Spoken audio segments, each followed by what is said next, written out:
Hola Canadá, el día de hoy les traigo evidencia. Así le voy a poner este capítulo de Pláticas con Diego, es pura evidencia. ¿Evidencia de qué? Evidencia de todo lo que les he venido diciendo y esto no es para autojustificarme, no, miren. Desde el inicio del canal les he dicho que emigrar a Canadá es un proceso muy complejo, muy difícil. Establecerte en Canadá es muy difícil, vas a luchar mucho. El costo de vida es muy alto, pero al final todo vale la pena. Y les di el ejemplo mío. Para mí ha valido mucho la pena, a pesar de lo difícil que ha sido.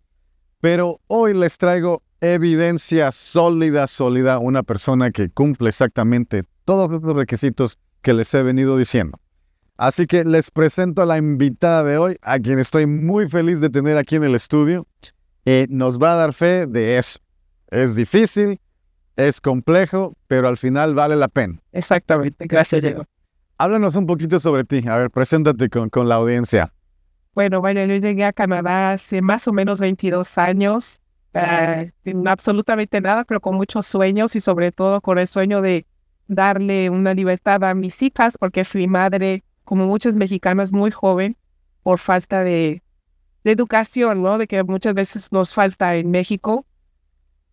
Y empecé desde cero. Empecé trabajando de fábricas, en housekeeping, y limpiando baños, pero siempre con esas ganas, ¿no? De salir adelante, de decir, lo puedo lograr, sí se puede. Y no importa que sea difícil, no importa que me dé frío, que ande en el metro, que muchas veces me quedé dormida en el metro y me encontré en una estación que no sabía ni dónde estaba, pero con esa pasión de decir, bueno, yo escogí este país, tengo que seguir. Entonces, ¿cómo llegaste? ¿Cómo empieza tu trayectoria como inmigrante? Bueno, yo he decidido cambiar de país a causa de mis hijas, de una situación difícil. Como te dije, fui madre muy joven y decido venir a Canadá. Un momento pensé irme a Estados Unidos, pero dije, no, Estados Unidos me voy a quedar toda la vida como inmigrante sin papeles. Mi hermana vino aquí, hizo un viaje para ver un poco las universidades porque ella estudiaba medicina y me habló y me dijo, oye, me encantó ese lugar que ve, las mujeres son libres, lo que tú siempre has soñado, ¿no? Que las mujeres deben de ser igual a los hombres, dices un poco lo que yo vi ahí y me puse a investigar un poco y dije, ok, me voy para Canadá. Y ahí ya tenías a tus hijas. Sí, ya tenía mis hijas, fui madre a los 15 y 16 años. Dos hijas. Dos. Entonces tú vienes a Canadá sola. Vengo sola, sí. Al inicio. Sí. Y a echarle ganas. Sí. ¿Y cómo fue el proceso de traerlas? ¿Cuánto tiempo te llevó? El proceso fue muy difícil porque mi pareja desapareció, porque él se fue, nunca tuve ningún apoyo de su parte. Hubo una situación familiar igual, la cual complicó que yo tuviera la patria potestad de mis hijas. Entonces eso tomó más o menos 12 a 13 años de lucha jurídica para que yo pudiera tener la patria potestad de una de mis hijas y las residencias permanentes de ellas dos. O sea, ya no solamente fue el proceso migratorio, sino la custodia. La custodia en México, exactamente, que yo creo que fue lo más difícil que incluso tener la residencia aquí en Canadá. No, pues qué difícil ha de haber estado que hace obtener la residencia fácil. O sea, si esa fue la parte fácil, el proceso migratorio ya es complicado de por sí. Ahora, y los procesos de custodia legal, yo lo sé, también son complicados. Ahora imagínate ellos juntos. Bien, ¿y cómo fue que encontraste motivación durante todo este proceso tan largo? ¿Cuántos años fueron? Más o menos 14. Híjole, o sea, ¿cuánto tiempo no las viste? Bueno, viajé algunas veces en México porque inclusive para yo obtener la residencia permanente yo la obtuve por humanidad. Y la obtuve por humanidad diciendo mi historia como mujer, de lo que yo viví como mujer, de que fui madre joven, todos los obstáculos que tuve en mi país y fue así que obtuve la residencia, pero las vi muy poco, vamos a decir 5 veces en 13 años, 14 años. Híjole. O sea, ¿de qué edad, a qué edad las dejas de ver? ¿Dejas de vivir con ellas? A 7 y 6 años. ¿Y cuando por fin te las puedes traer? Ya son adultos. Híjole. ¿Y cómo es tu relación con ellas? Bueno, la más pequeña se quedó en México porque, vaya, es compleja nuestra historia. La mayor está aquí está casada, tiene 3 hijos y está muy bien integrada aquí en Canadá. Qué bueno, qué bueno. O sea, sí hay oportunidad de reconectarte con tus hijos. Claro, es todo un trabajo, ¿eh? Es todo un trabajo que se tiene que hacer para juntar las piezas rotas y crear una familia, pero todo se puede. Bueno, entonces ya nos platicas de que tu proceso, o sea, tú vienes a Canadá desde cero completamente. Y cuéntanos más o menos cómo es que fuiste subiendo, cómo es que tu situación fue mejorando al paso de los años. Yo creo que lo principal fue aprender las lenguas. Yo me enfoqué mucho en comenzar el francés. Fui a la escuela, como todos los inmigrantes, fui a la famosa francización, que no me ayudó mucho porque no creo que el nivel que nos dan a los inmigrantes aquí es el adecuado. Entonces yo por mi parte estudié con gente en privado francés, hice muchísimo lectura, escuchaba muchísimo música, todo lo que veía en la televisión era en francés. Yo me impregné de la cultura quebequense para poder aprender la lengua y después me enfoqué en el inglés, pero siempre estuve enfocada en estudios. Trabajaba como cajera en una cafetería del siège social, el head office, como llaman aquí, de Loblaw, y es ahí mi primera oportunidad. Alguien se me acerca y me dice, me gusta mucho cómo trabajas, ven a verme. Yo no sabía que era el vicepresidente de Recursos Humanos de Loblaw. Y me lo repetía todos los días y dice, es que este señor juega conmigo, y un día decido ir a verlo, preparo mi CV y me dice, te voy a ofrecer un puesto en una de las tiendas, y fue mi primer puesto administrativo. Entonces ahí fue que comencé a hacer paga y me fascinó. O sea, hacer la paga para los empleados, dije, wow, qué bonito. O sea, tocas lo legal porque tienes que conocer las leyes de aquí para poder pagar a un empleado, si es un empleado sindicado, etcétera. Pero también tocas el lado humano porque estás en contacto mucho con el empleado, y ahí me decidí a enfocar mi carrera en paga, en las pagas, y empiezo a hacer estudios para tener una certificación en paga.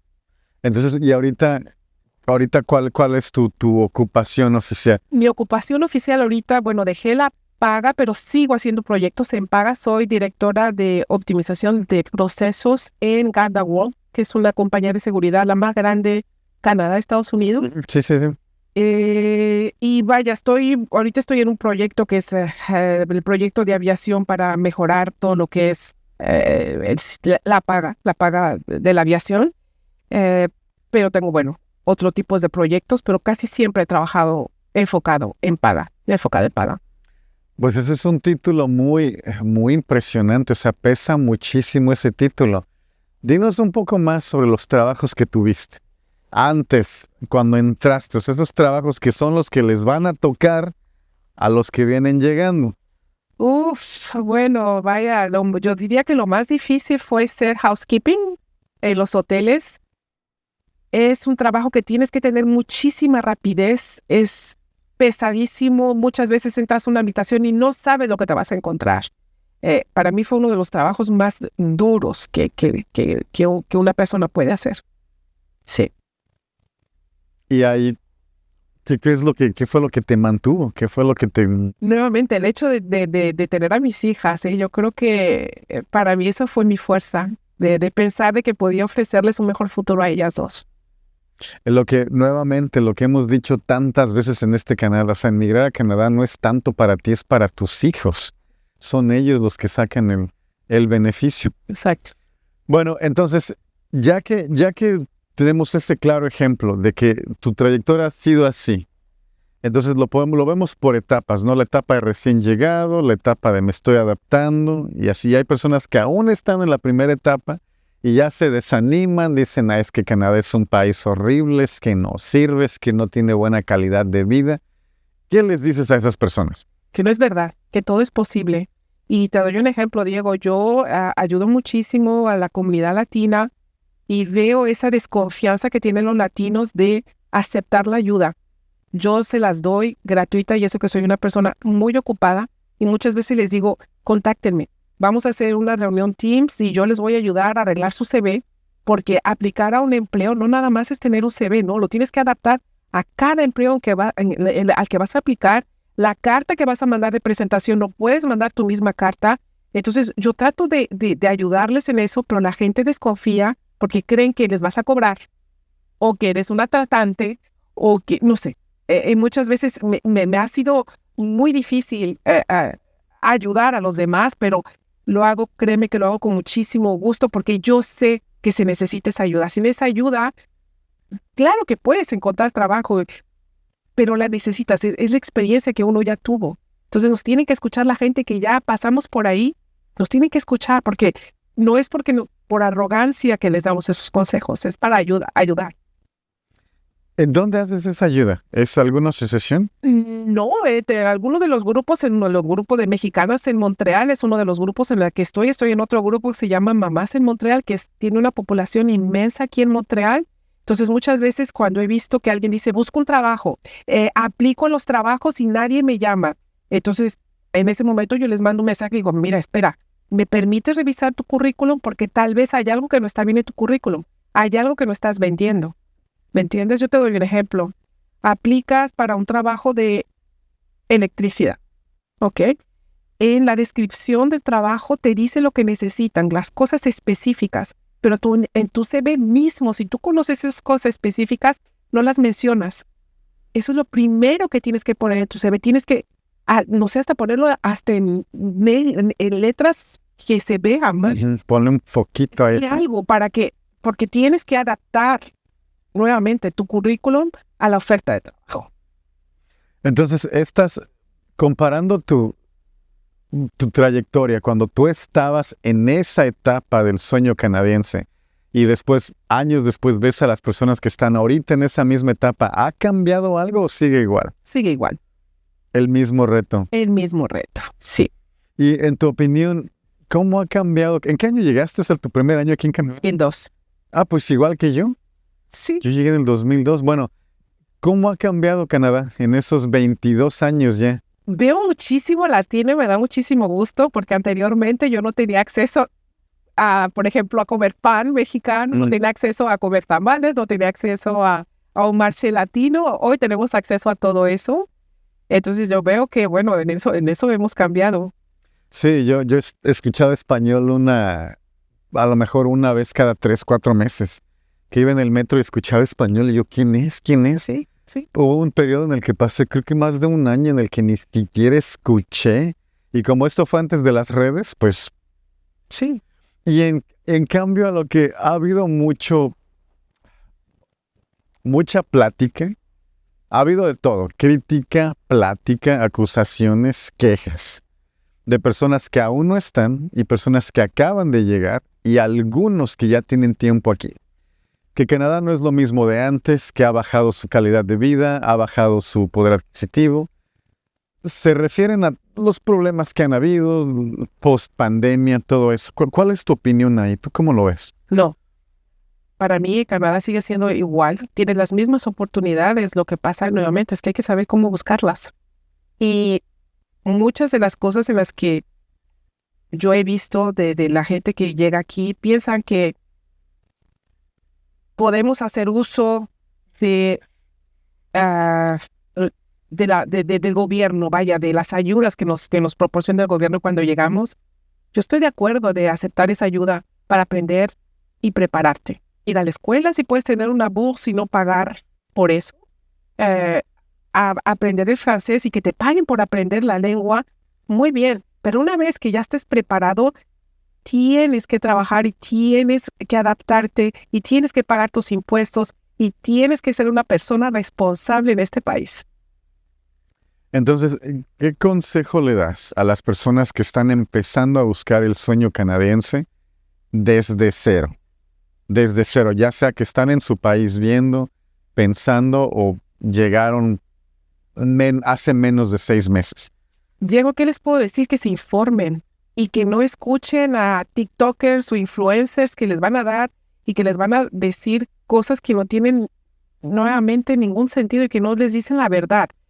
Muchas veces, y lo repetí afuera de ondas, que yo comparto mucho tus videos porque eres una persona que vas a decir la buena información y vas a compartir los buenos consejos. ¿Por dónde comenzar?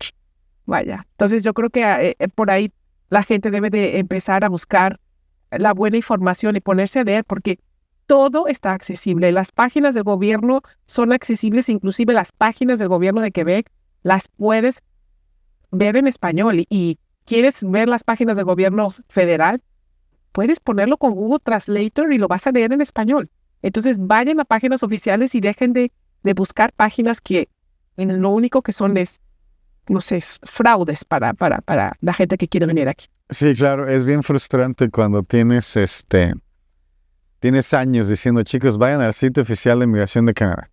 Y ves un video de TikTok, o sea, un video así, una cadenita de WhatsApp, de solicito electricista, 100 la hora, sin inglés, sin experiencia.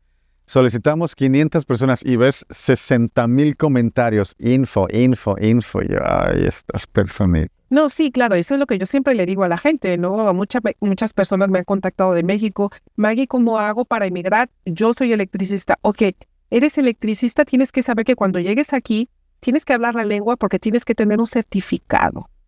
Aquí no puedes trabajar como electricista sin estar certificado. Pues sí, y no te puedes certificar si no hablas el idioma.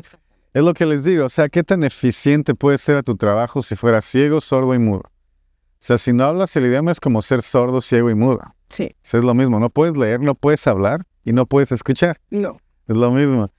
Bueno, entonces, ¿qué planes tienes tú a futuro? Aquí como el perfecto ejemplo del sueño canadiense. Bueno, vaya, estoy muy contenta con todo lo que he logrado profesionalmente porque de verdad yo no veo muchas personas latinas en puestos de dirección como en el que me encuentro. Y lo logré y me puedo permitir de ayudar a gente a darles trabajo. Porque cuando trabajo en multinacionales me puedo permitir de ver los puestos que nosotros podemos ofrecer en nuestra empresa y ofrecerlo a nuestra comunidad. Entonces para mí eso es increíble y quiero seguir en lo mismo. Quiero seguir en puestos importantes porque sé que así puedo ayudar a mi comunidad.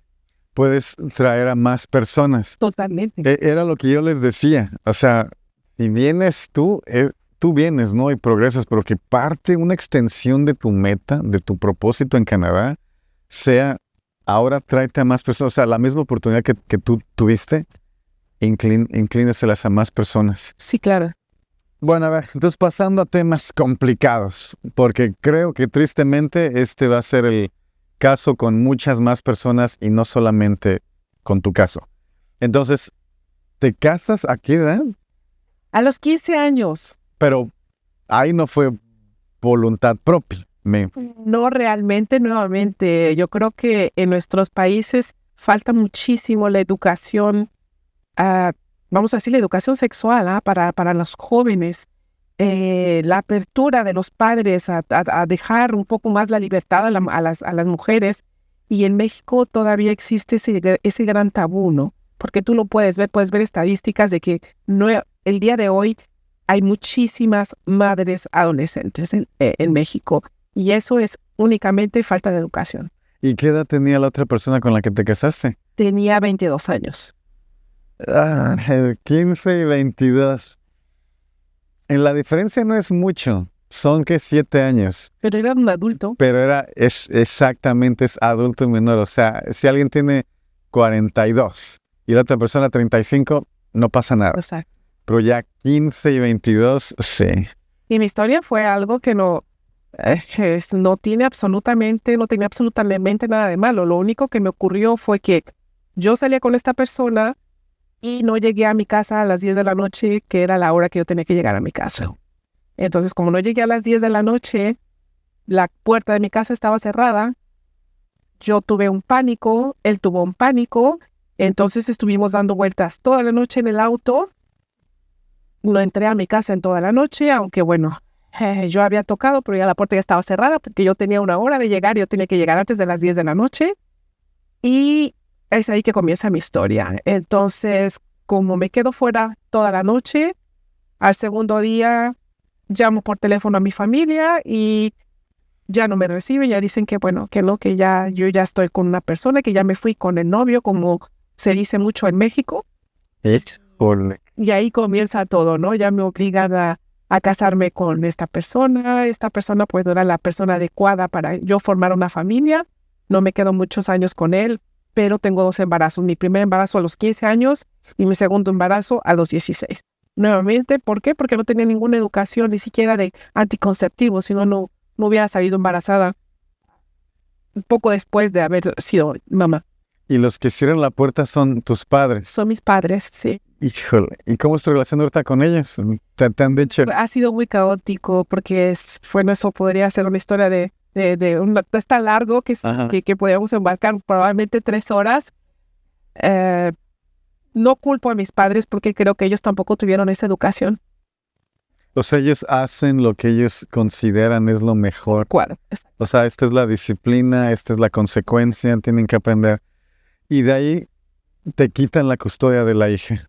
Tengo 2 hijas, regreso, una vez que me separo de mi pareja, regreso a vivir a la casa de mi familia, de mis padres. Y mi mamá, que tuvo una vida muy difícil también porque no tuvo papá, ella se crió únicamente con la mamá, toma posesión, vamos a decir, de mis hijas, y es ahí que comienza mi lucha, ¿no? Con mi familia, de querer tener yo a mis hijas y ellas no, es que son nuestras hijas, y yo no, yo soy la madre. Sí. Entonces fue como que doble pérdida. Doble pérdida. Híjole, bien. Sí. Luis, ¿hasta ahí le puedes meter? Pues de ahí sí, ¿no? Sí, ya de aquí hacemos bueno, ¿cuál era la conclusión final? O sea, no la cortes tan feo ahí.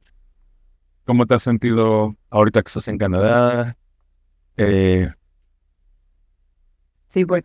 Porque ya estábamos en la última. Así que tienes con tus hijos. Sí, Sí. porque ya estábamos en la última pregunta. Ya estábamos en la 13. Que como dicen, es para no cortarle así tan de lleno, pues dile como que, pues, qué bueno que ahora estás en una situación más segura. Pues, Sí. Como una pregunta de transición. Sí, tiene razón, sí. Una preguntita de transición como de saltar de alba. Sí. Pues me da mucho gusto que ya puedas verlas, que ya puedas tener una relación con ellas, bueno, dentro de lo que cabe. Y tristemente, hay muchas personas que estoy seguro están en esta misma situación. ¿Qué palabras de aliento le darías? Si alguna madre por ahí nos está escuchando y está en la misma situación, ¿qué podrías decirle? Educarte, hablar con tus hijas, ¿sabes? No tiene absolutamente nada de malo explicarle a tu hija cuando tiene apenas 8 años o 7 años que es la menstruación, por ejemplo. Cuando llega a la edad de los 12 años, enseñarle a tu hija que es un anticonceptivo. Yo creo que eso es muy importante. La educación, ¿verdad? Por eso, los mismos errores de los padres, no repetirlos con educación. Sí. Bueno, pues ahí lo tienen. Madres y padres, muy importante, educación a los niños. Bueno, ahora ya vamos a cerrar con la última pregunta. Y es lo mismo, para quienes estén con el sueño canadiense, que digan, me voy a separar de mi pareja, voy a tener que dejar a mis hijos temporalmente si quiero seriamente tomar el viaje del sueño canadiense. Temporalmente tengo que dejar a mis hijos allá, a mi pareja, ahí a ellos. ¿Qué mensaje de aliento les das? Que vengan con una apertura de espíritu de que no va a ser fácil, de que el clima aquí es muy complejo, que van a tener que trabajar, estudiar al mismo tiempo, si quieren salir adelante, y que le echen ganas. Que le echen ganas. Sí. Pues muchísimas gracias por compartirnos todo esto. Estoy seguro que le va a servir a muchos, porque dejar a los hijos es uno de los dilemas más comunes del inmigrante en Canadá. Sí. Pues ahí lo tienen, señores. Muchas gracias por acompañarnos el día de hoy y nos vemos a la próxima.